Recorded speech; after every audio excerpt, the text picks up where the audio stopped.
Hello everyone and welcome back to my channel. This is episode 7 of the Humanity Cast series aimed at showcasing the wonderful NGO works in Zambia. On this channel, we simplify legal procedures, NGO compliance, governance, and registration processes in Zambia. If your organization is registered under the NGO Act number 16 of 2009, then this video is for you because today we'll discuss how to file annual returns, why they are important, the documents you need, and the step-by-step process to ensure your NGO remains compliant with the law. So without further ado, let's get started. First of all, you need to ask yourself what annual returns are. Annual returns are documents that every registered NGO submits each year to the Department of the Registrar for NGOs. These documents inform the registrar about your organization's activities, finances, governance, and whether your NGO is operating in accordance with the objective.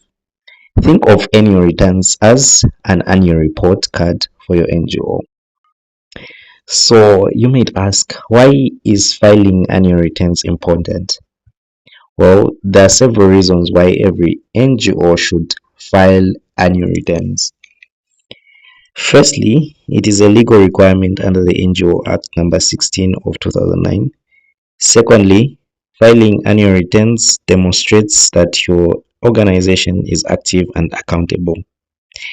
Thirdly, many donors, cooperating partners, and government institutions may require proof that your NGO is compliant before offering grants or entering into partnerships.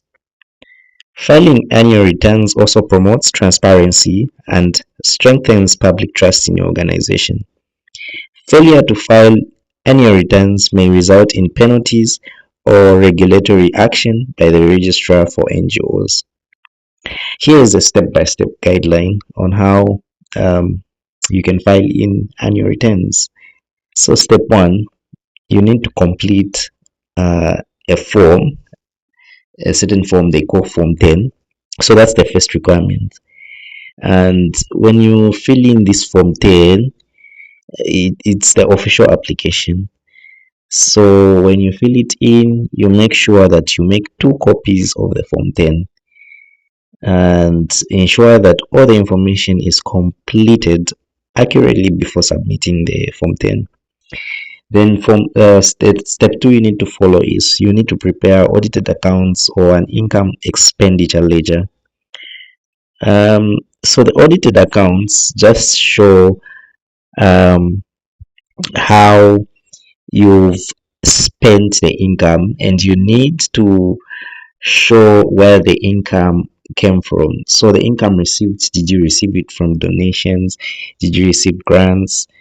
And also you need to show expenses, the costs which you had during the year, and also the program expenditures. This simply helps demonstrate how your organization has utilized its resources during a particular year. Then step 3, you need to also prepare the annual narrative report. The third requirement is 2 copies of the annual narrative report of activities. So this report should explain everything your NGO accomplished during the year, include information such as projects implemented, communities reached, trainings conducted, meetings held, success stories which you carried out, challenges encountered, and future plans.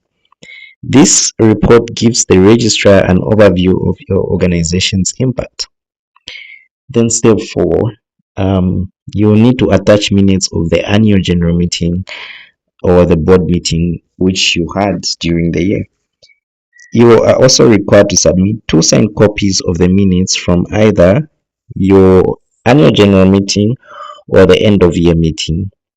So the minutes should clearly show that the members of the board met and discussed the affairs of the organization. Ensure the minutes are signed by the appropriate officials. Then after you have finished preparing these documents and you attach them to Form 10, you now need to pay the fee pay the filing fee. The filing fee is currently at 480 kwacha. It's paid annually, so each year you pay 480 kwacha. Um, so currently, as of 2026, as I'm making this video, the fee is at 480 kwacha, but it may be revised soon, so it might not stay the same, but it's 480.